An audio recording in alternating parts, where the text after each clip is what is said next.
Okay, folks, I think we're gonna get started here. Hopefully people can hear me, because I can't hear myself from here. Oh yeah, it's good? Okay. Okay.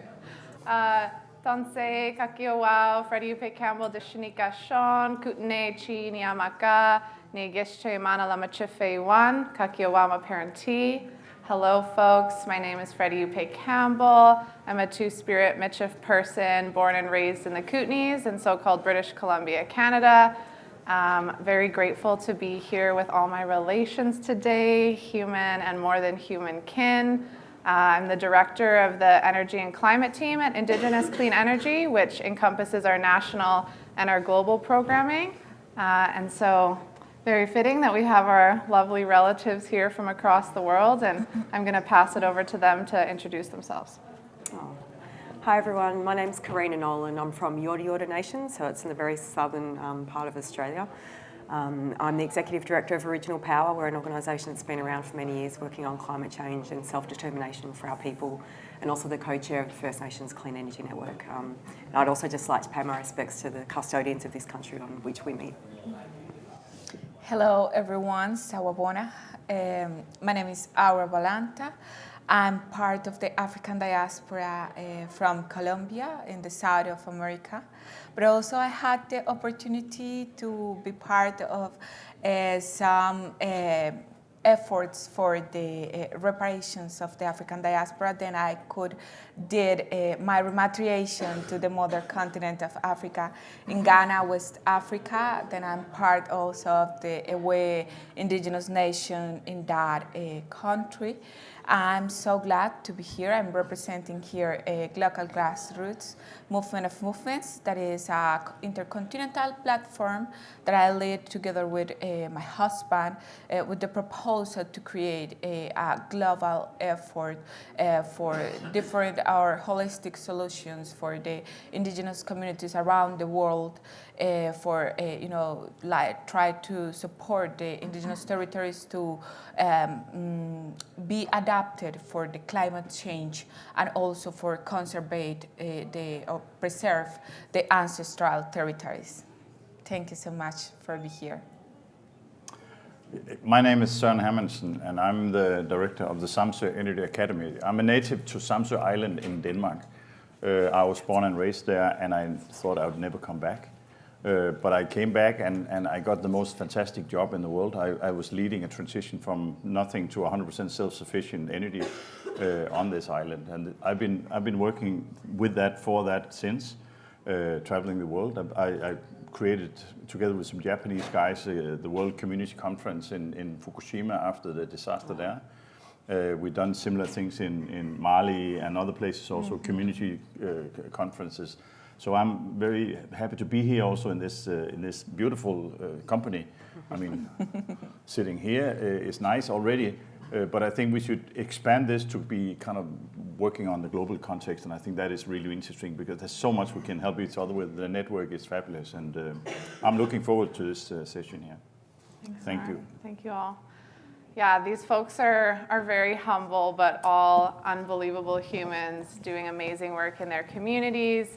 And we all kind of co-designed this panel together to share some words with you all. And we wanted to talk about the why to start us off. So why we are doing this work on a global scale. You know, Indigenous nations across this country are now the second largest asset owners of renewable energy projects. And so that gives us both physical and metaphorical power within these spaces. And we hold kinship ties with many different nations across the world, despite colonial borders. And this energy transition is interconnected to all of us. And we decided that we wanted to start meeting our kin from different parts of the world and talking about how the energy transition was impacting them and how we could create pathways of solidarity. So that's kind of what we've been doing over the past 5 years and meeting all of these amazing people, among others who are in the audience and some who are here. We have about 20 folks from 6 different countries with us at this gathering. So it's been pretty amazing. And yeah, I wanted to pass it over to our kin here to talk about their why they're doing this work, and yeah, what brought us to to this place. So maybe opposite order. Soren, do you want to start? All right. Very nice of you. I can speak for, 43 point something minutes about this because it's really important. But I hope that you'll interrupt and take part of the discussion. I think the why is really, really interesting because we have a tendency to jump right on to the how. Are we going to fix everything, build things, and do things? So how are we going to do it? But this is a problem because this is kind of very entrepreneurial and very engineering-like. I don't know if we have any engineers in the room, but in my world, they are the most arrogant people I know. And why? Well, because they have. I didn't see any hands though.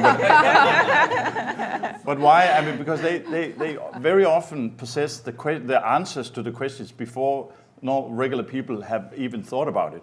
And this means that there will be kind of a diversion between why should we go into this, why should we change, why should we do this, and onto the answers. So I hope that we can open this up and have a lot of whys and then make the questions as humanistic, as good as possible. So the engineers then will work on our questions and present some answers we can use for this also. So I think this is kind of what is going on here. And I see in my little world, there's a brain drain. I admit I'm still there. So maybe that's saying something about my capacity and brains, but all the smart people, they move to the city. They get educated, they get academic degrees, and they cannot come back because there's not a really good job for them there, relevant for their now very advanced education. And that's a problem. So why should we make change? Well, we should have a green transition plan because we want to attract the young people to come back again and come and stay and work in the place they come from. We need them badly. We need them for several reasons.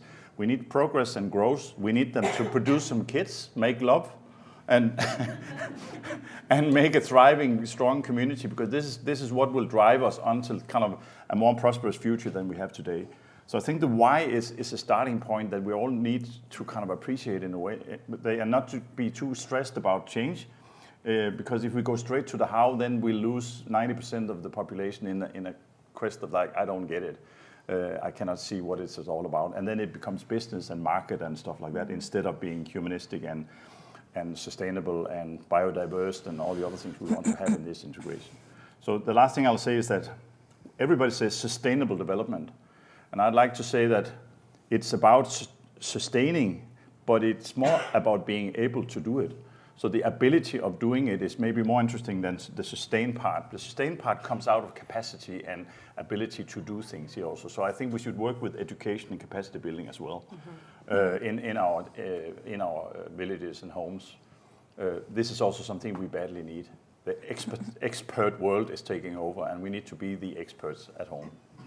Yeah. Thank you. Thanks so much, Soren. I think it speaks to a lot of maybe what many of us have experienced and how important it is to actually take time and the importance amount of time. And this transition is always fast moving and people are saying, let's go, let's make decisions, let's build projects, but it's important to take the time to speak with one another and to understand what that means to us and our communities. Or I know you also take this approach to your work, so maybe you want to tell the folks about your why.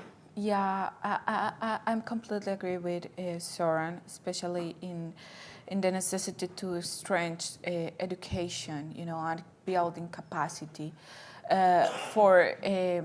I think for achieve that, the indigenous and the origin, more than the indigenous, I think the origin communities lead this new chapter in the episode of the humanity in our history in this planet. I always say this, and is because the statistics show us that the origin communities around the world represent approximately the 7% of the global population, but the 80% of the biodiversity of the planet is in the territories of that 7% of the population. That means that we are the people that is preserving the life in the planet. So we have to lead really this new chapter where the preservation of the life is the main focus, or should be the main focus, yeah? So that for that reason, I think it's important, build that capacity because, for example, in Colombia, the social and economic marginalization of the communities, have produced that, the communities have doing the work into their territories. But we don't have really a good connection with the public policies, with the governments. Currently, we are, fortunately, we have a government that is, in our side. And for example, we have the first Afro-descendant woman as a vice president of the country. But also, for example, have, show the racist, how much racist is our country, yeah? And if we have that, we have, for example, this, I was saying that we have this government that is in our side, in the side of the communities. But also we found that the persons that are inside of the ministries, and many institutions of the government, they don't understand still what that means, what it means to really build together with the communities, not just, I was speaking yesterday with some of the persons that were in the release, in the night, and we were saying, governments see the communities or watch the communities just as benefits, of the policies, but not like leaders of the change, really. So I think we need that, and also we need, the financial capacity that the private sector have built, with our resources, especially the resources of the Global South territories, for really create a new I don't know if a new economy just, if not a new vision about how will be the society in the next years.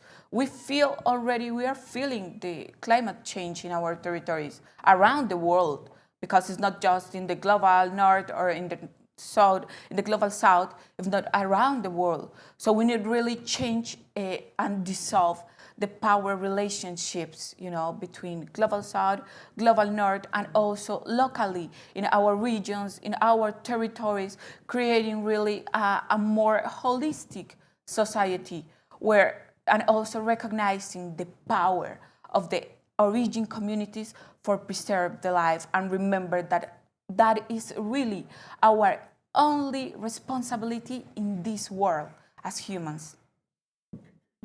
Beautiful, sis. Thank you for those words. Thank you.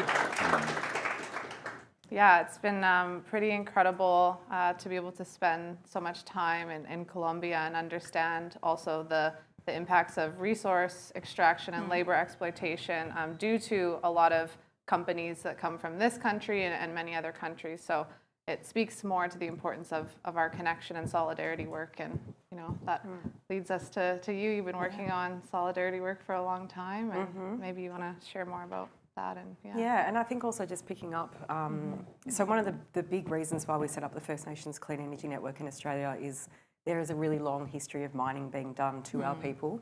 And then in the context of climate change, it's still an enormous amount of fossil fuel expansion in Australia. Some of the gas companies that are from here and also from the US are proposing, still like 6,000 frack wells in some of the Northern Territory. And so people have experienced climate change, are experiencing it at rates that are higher than others. And then we were sort of almost watching the transition begin to happen to us as well. And we weren't organised as a people, and we were and we've talked about this in sort of three key things that really motivated us to do this work. And so watching it all kind of happen to us, there was no free, prior and informed consent for any of the large-scale developments that were being proposed on our country. People were hearing about those developments for the first time at like a notice up at the local service station, for these developments that would take you 10 hours to walk around. There was no, proposal for any of those projects to have benefits for communities. There's something like 20,000 kilometres of transmission being proposed in Australia. None of those, transmission maps are kind of really included early negotiation, so they're going to be put in the wrong places. All the sorts of things that I think probably lots of you know. So we've organised around this piece around consent. The other thing that I think for us, the other couple of things about the why was that We're also, lots of our communities, and I've spoken to someone earlier about this, I know that's the case here, are living on diesel. People are paying really extraordinary amounts of money for power. People are regularly being disconnected, living in really substandard housing. And we're watching the kind of 3.5 million households in Australia that are non-Indigenous households getting rooftop solar and getting cheaper prices and benefiting from the transition, and our communities were absolutely being left behind in terms of access to energy and energy security. So we've kind of almost bargained with the government around saying, well, actually, if you want to access lands and waters of our peoples, then you need to make sure that energy security is front and centre. And then the other bit, I think, for us is thinking about what sort of economic development that isn't fossil fuels and can be sort of sustainable for generations to come. But again, we're being excluded from that. And then even a whole range of the policies that government's been working on, which I can come back to, were really about kind of promoting proponents and better sort of negotiations so that they could de-risk projects, all those sorts of things. We also know when our people are involved, but not thinking about what the economic development could look like if we were the proponents ourselves. And that's been the bit that's where, you know, we've really had to change the story, I think, of what industry expects, but also we've had to lift the expectations of our communities that are sort of at the back end of 30 years of, you know, iron ore mining and a whole range of other coal and gas mining.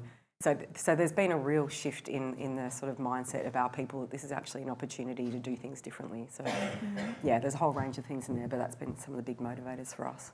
Yeah, thanks so much, Karina. Yeah, I think that, you know, that also leads into the what are we doing about our whys? And yeah, again, just the amazing work that's been ongoing for years. So maybe if you folks could share a bit with the audience of what you're working on and give an idea of what is possible when we are really creating systems that work for us. So we'll hand it back to Soren and come back down the line.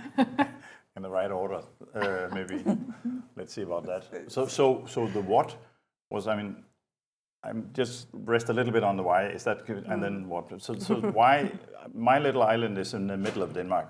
I proved that to many of you before, that it's a dead center of Denmark. And nobody knows about that except those who live there.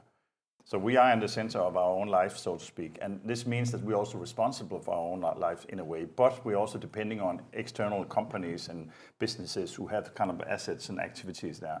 And if they change their mind, well, we don't want to have an arbitrary there anymore. They move it. They don't really ask us, they just move it because it's more rational to produce the slaughterhouse somewhere else.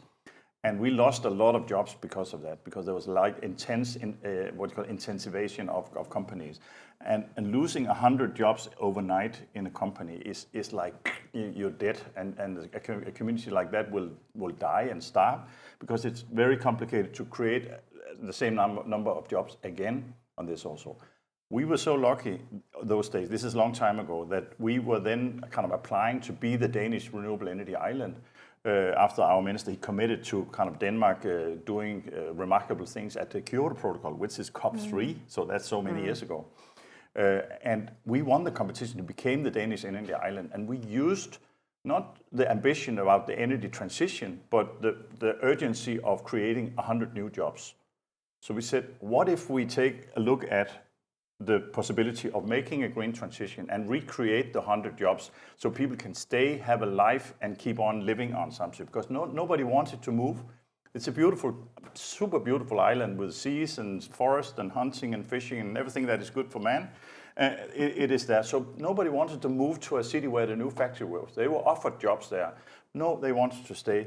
So what did we then do to make them stay? Which we kind of made a total focus on the green transition and said to them, if we set this up, could you imagine that your plumbing company would take on the contract to build the infrastructure for district heating and underground piping and exchanging the oil boilers with heat exchanger? Would you think that your cement factory could produce the foundation for the wind turbines and dig down the trenches and cables and all these sort of things? So people started thinking about this might be a possibility for me and my company to grow, and I can hire more people and more staff to make this transition. And in this, we also saw, hey, we also maybe need to update our houses and dwellings, because if we want to connect them to a new heat source, people will probably start thinking about this.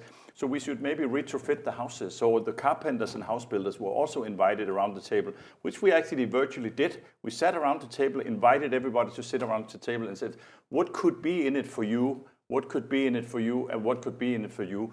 We'll make it happen so you can bid on it and get the contract and retrofit the house, put in more insulation, better windows and stuff like that. By that, we actually saved 20%, and we had more than 75% of all houses in the community retrofitted and connected to district heating, and thereby we saved 20% of the existing energy infrastructure cost and the cost per megawatt hour per house here also. So everything we were paid for only by the savings. Didn't cost us anything. We had a finance instructor that helped us doing it in the beginning also. But that was kind of making the wheel spin slowly and start accelerating people understanding that this is good for us. So it's not like NIMBY or not in my backyard or what's out there, but it's much more like what's in it for me. So I can see my destiny and my future and my wishes come through because of this. So the what is that we need to set it up, break it down in edible pieces or smaller structures. So it's not like a big contract where people cannot see themselves.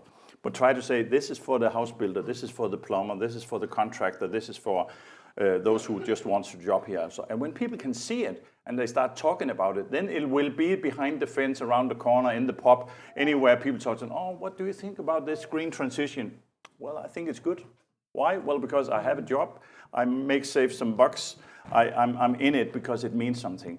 And then it becomes the talk of the town, and then the next thing we'll take on will be much easier because it's already in the narrative of change that we have created here. So I think that's what, I mean, present it in smaller, break it up in smaller pieces so it will be kind of, what do you call it, small steps towards a bigger project, something like that. Does it make sense? It does. All right. Okay. Thanks, Lauren. Yeah, and I think it also speaks to a lot of conversations that we've all had and many folks at Indigenous Clean Energy around what is the human element to this work? How are we bringing humanness and breathing that into everything that we do? And so, yeah, I think that's a good time to pass to you, Sis. And Thank you, Sis. Thank you, Sarah. About our work, I want to mention three projects, if you want to call them like this, that we are working as GGMM currently. And first is the program that we are supporting to Indigenous Clean Energy with the program that is a pilot about how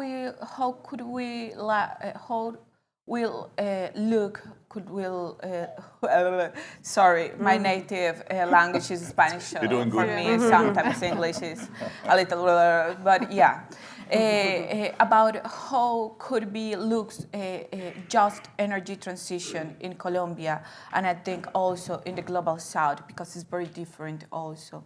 And we are supporting Indigenous Clean Energy in that process, in that work that is very important for us in Colombia, because we are speaking about energy transition and just energy transition the last 2 years.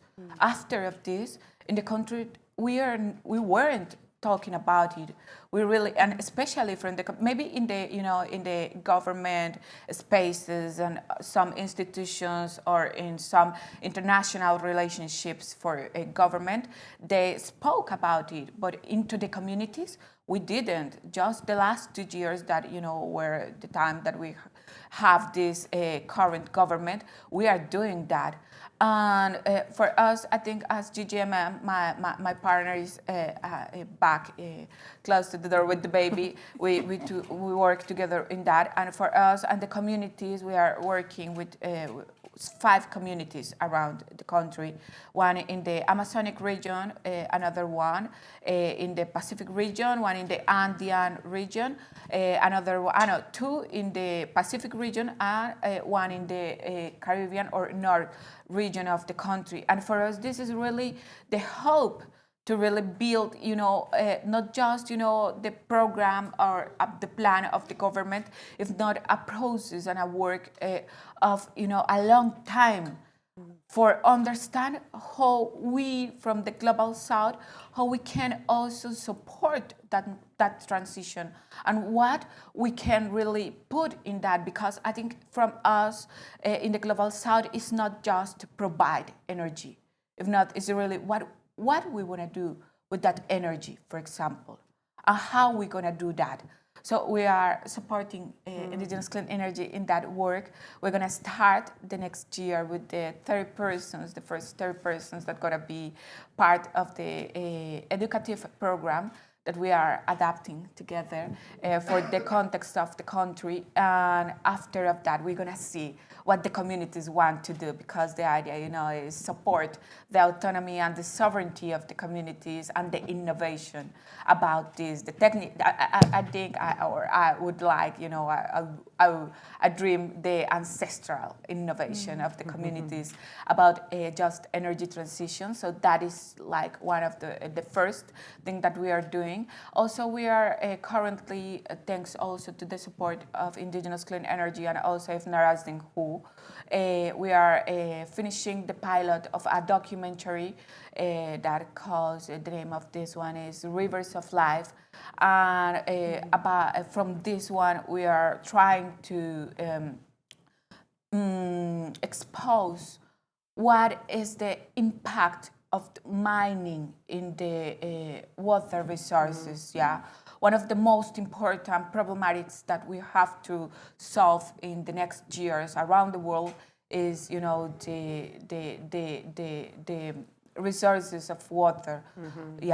And mining is directly connected with energy transition also, because for us apparently, or according to the statistics, for achieve just the energy transition until 2050, we have to increase the mining 500 times than we have the numbers that we have currently.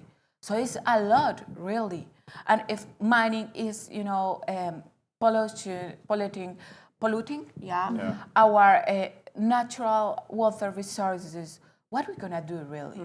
We can achieve the energy transition, but what are we gonna do with the water resources? Colombia is one of the 10 countries with more water resources around the world.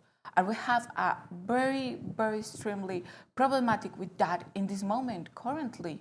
So our idea is also to impact in mining, because, for example, in the Pacific region, the African diaspora, we brought from our ancestors in Africa that our communities in Africa also are suffering, and I think in more high impact this problematic. But our ancestors brought the knowledge about how make ancestral mining without pollute the river, for example. Then we feel it's necessary to expose that problematic that is not just in our country. The idea with Rivers of Life is that we, can show the situation in different countries and territories in the global south. So that is one of the things that we are doing. And finally, that is, I think our main goal is supporting the proposal of one of the Colombian elders and another elders, that is the Ancestral United Nations, the possibility to create a political council, a global council that can also, impact more direct the future of the decisions, the politicians, the public policy, the global public policy in the next years. So we are supporting the creation of that global council. So I think it's part of the work that we are doing currently. Yeah, thanks so much for sharing that. Thank you. Yeah, busy work for Ora and Latoro, who just, by the way, had their second child 2 months ago, and they still came all this way.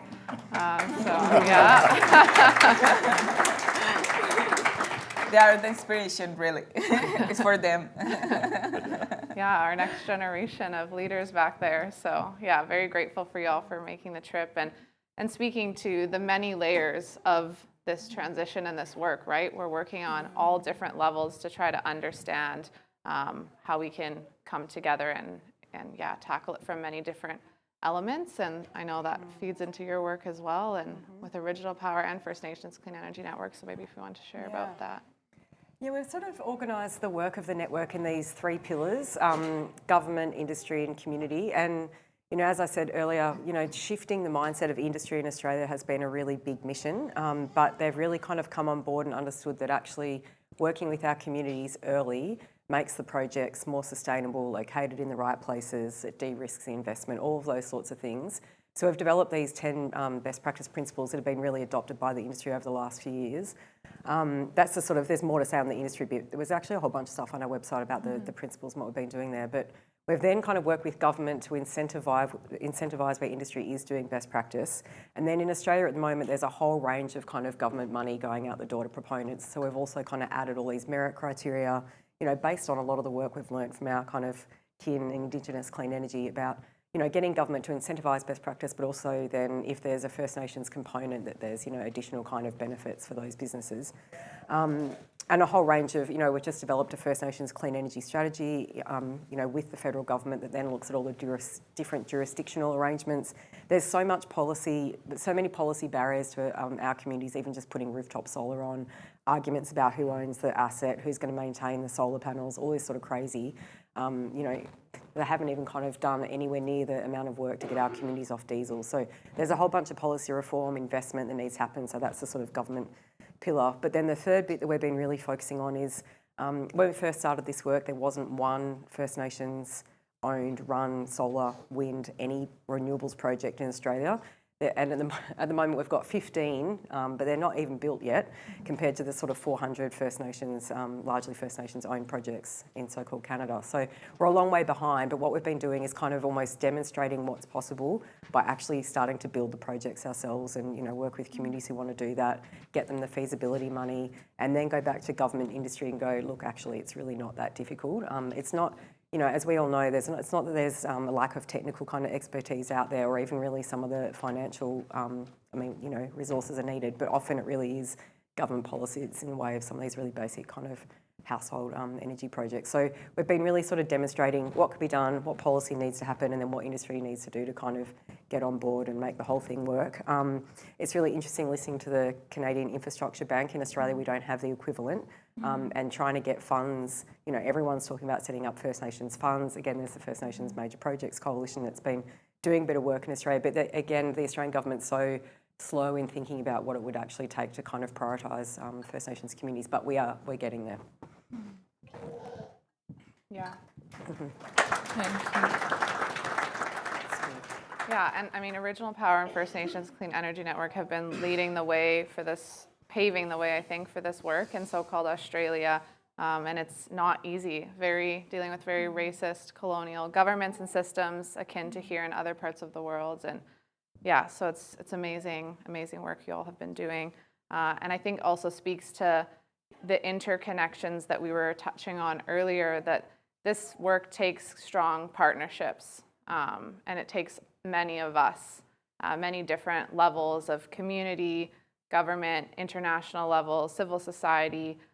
Everybody is a part of this work. And I think that, you know, before we transition into questions, oh, the timer just skipped down. Yeah. They're playing with me back there. There's something wrong with this clock here. We just lost 10 minutes. We fast forwarded in time. I know. Okay, well, we might have time for a few, like one or two questions perhaps, but I did want to just give our panel an opportunity to, when thinking about those partnerships and future visioning, if you have maybe a few sentences of what your kind of revolutionary views or radical views might be for what we could do in the future for this work. Put you on the spot. I think one of the things that we've really learned is we really need to build the aspiration of our people to think about what's possible. And then the other part of that is also getting ourselves organised. Yeah. If we had gone and started trying to change what government and industry was doing with all these different kinds of perspectives right across our nation, we wouldn't have got the outcome that we've got or got as far as we've got, as quick as we've got there. And that also means there needs to be a bit of discipline in the way that, you know, you build those partnerships and the way that you work with each other, and you can't leave people behind. So I think there's a lot of, you know, collective kind of work that needs to happen in order to get this done, certainly at the pace that we need to get it done. Yeah, couldn't agree more. Yeah, I think, you know, very quick, I would like watch, a global south and a global north, cooperating together and also redistributing, the resources, especially the financial resources, for the protection of the natural resources around the world, and also the different sectors of the society working together in a global plan where the preservation of the care of the life be, the main focus of all of us, and also using the power of the energy production as the capacity for that thing, for solve the problematics that we caused in the past, and also for creating a more really sustainable future and planet. That's a lot of things to say about this. I mean, time is short. I think that one of the things that I've been studying over the years is the contracting between the urban and the rural area, where I think we sucks in making contracts. We get too little out of it. So I mean, from the rural area, from the indigenous territories and lands, we produce a lot of the things that is necessary for the civilized urban world to exist at all. And we receive all the waste from that area as a return of investment, which is a very bad structure. So I think the contracting could be interesting to talk more about. But you cannot contract by, aggression and violence. You should offer something that is interesting and better than what we have now.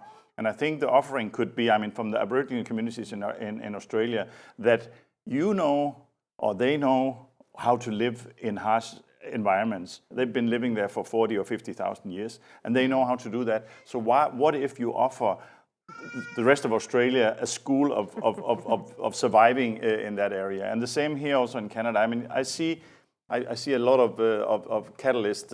I was a mentor many years ago in the first cohort in 16 and 17. And I see many of you are still at it and working with it, which I think is really fantastic. So there's a job to be done here also in recognizing the possibilities and creating attention on this, so the press, TV, media will know about it, so we tell stories about the beautiful life we have in these territories. Because this will attract young people that will come and live there. If the story is that we are a sorry little place that is suffering from many different things here, also nobody will come and live there. So we need to kind of rethink our commercial side, if we have one. Not oversell it, but sell it in a better way. My island has been exposed globally, worldwide, many, many times. Lately I was on the Forbes list of the 50 most environmental important people. I don't know what it's called. And I'm, that's a kind of a prostitution seen from my side. Sorry. Yeah, it is a little bit. I'm being used for this magazine. But on the other hand, my politicians at home kind of like me better because I'm exposing the idea, the things we have been doing here. And I think we should kind of pay more attention to how we can promote what we do here, because there's a lot of things to promote. Many, many good things here also to be promoted. So they'll see us again. They'll try to bring us in the equation and give us possibilities and options so we can work with. I don't know if that makes sense, but it's just I think the contracting is not good enough. We're just being used, virtually. Prostitutes. In a friendly way, though. And maybe another way of explaining that is yeah, but capitalism is like this. This is what I mean. It is selling and buying, and it's a market. It is a market, and we should learn how to navigate in that market. But that's an aggressive partner to be in. Yeah. So sorry about my lingui. No, it's okay. I think it does. It speaks to what we've been talking about, this theme of sovereignty and asserting sovereignty through this work. And so the timekeepers have given us a little extra time, so thank you back there. We do have time for probably 2 questions if folks have them in the audience. Yeah. I'd like to say thank you, Karina and Nora, for everything.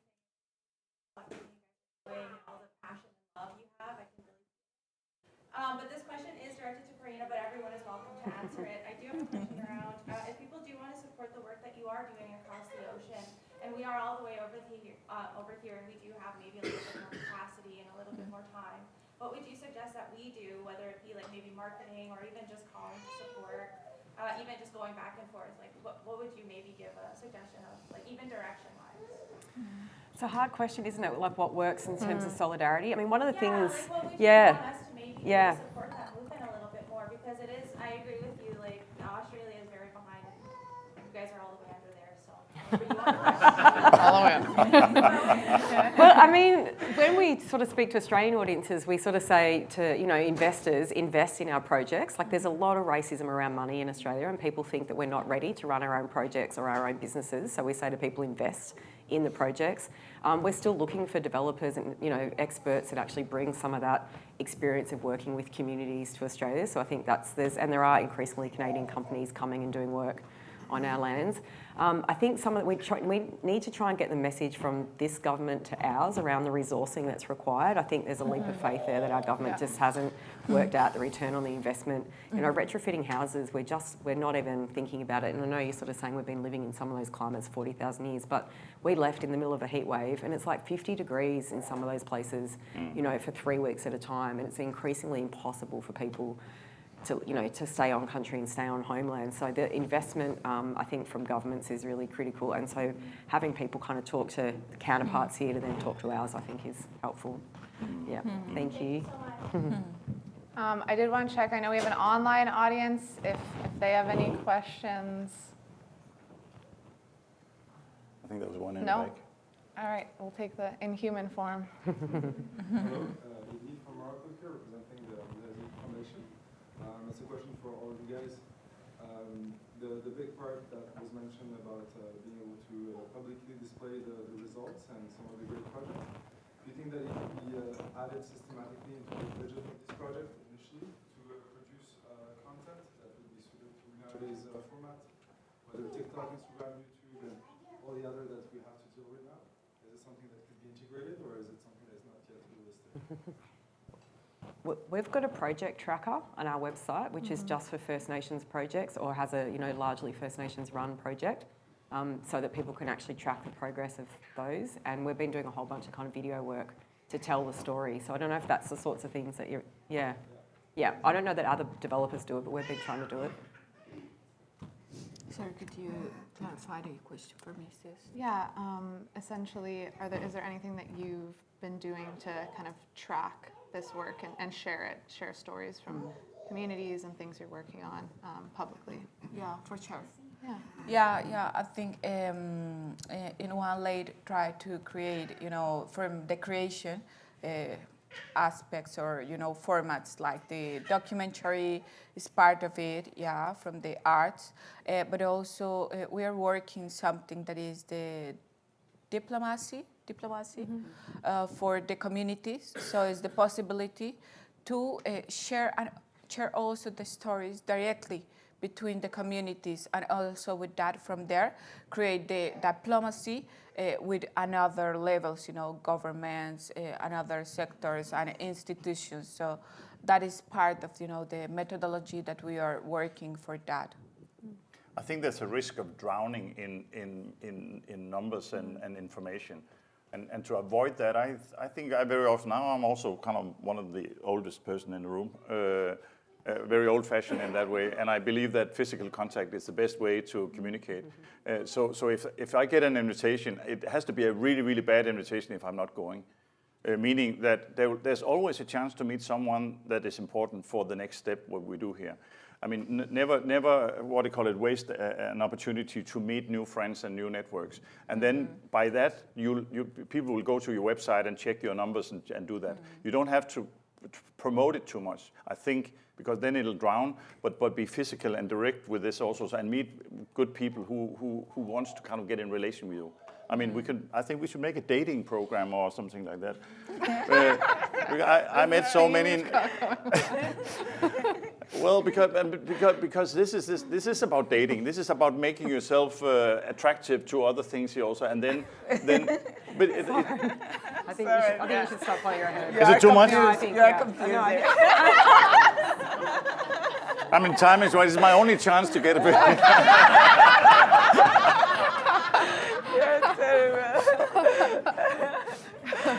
Yeah, no. So I mean, there's a lot of people in this global network that has been in contact, and I think from here on we will develop that platform.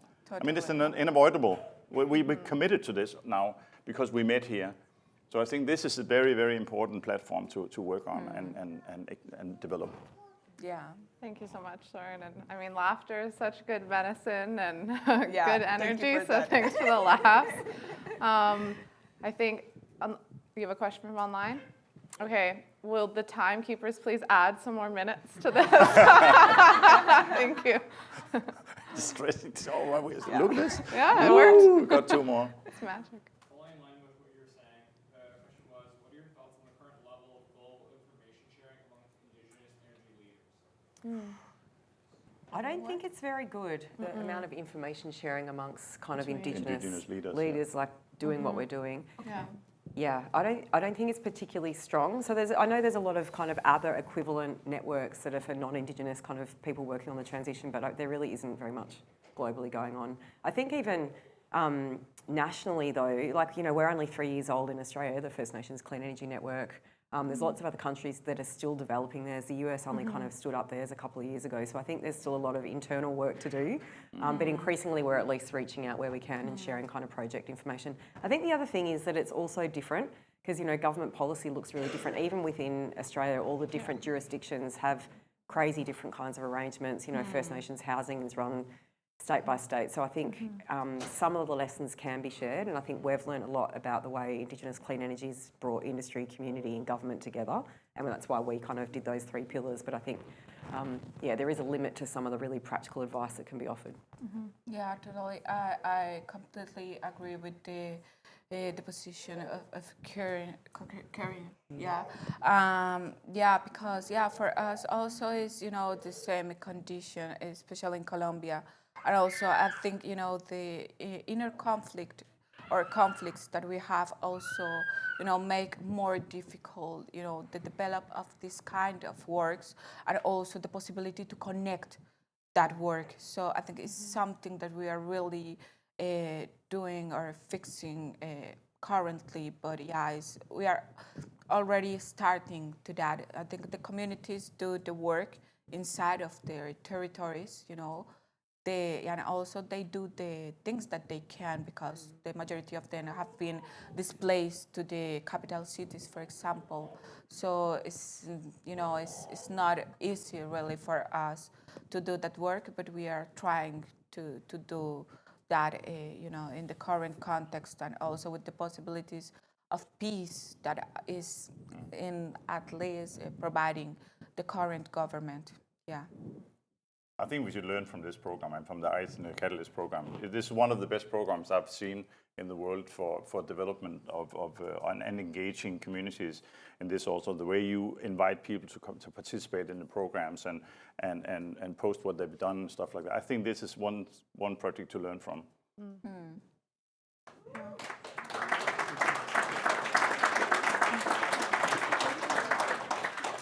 Yeah, and I think too, one thing based on reflection and being in community with many different kin around the world is really getting down to the community level. And I think that too is where information could be spread more. Even participating on international levels, that doesn't always translate to communities on the ground. So ensuring that we're also building those networks of solidarity and continuing that work. If we just keep asking for time, does it just keep increasing? I'm just kidding. We are at the end of the time, folks.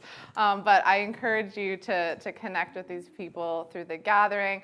I didn't preface with this because I thought I was going to cry, but these are, just such deep kin. And there's many people in this room who are part of our family, and it keeps expanding, and it will keep expanding until we feel like we're at this place of the Indigenous clean energy revolution and taking over. So thank you all so much for sharing your amazing stories and truths with us. I think many of us will really take your words forward. And merci for everyone for being here and spending the time. Thank you. Thank you.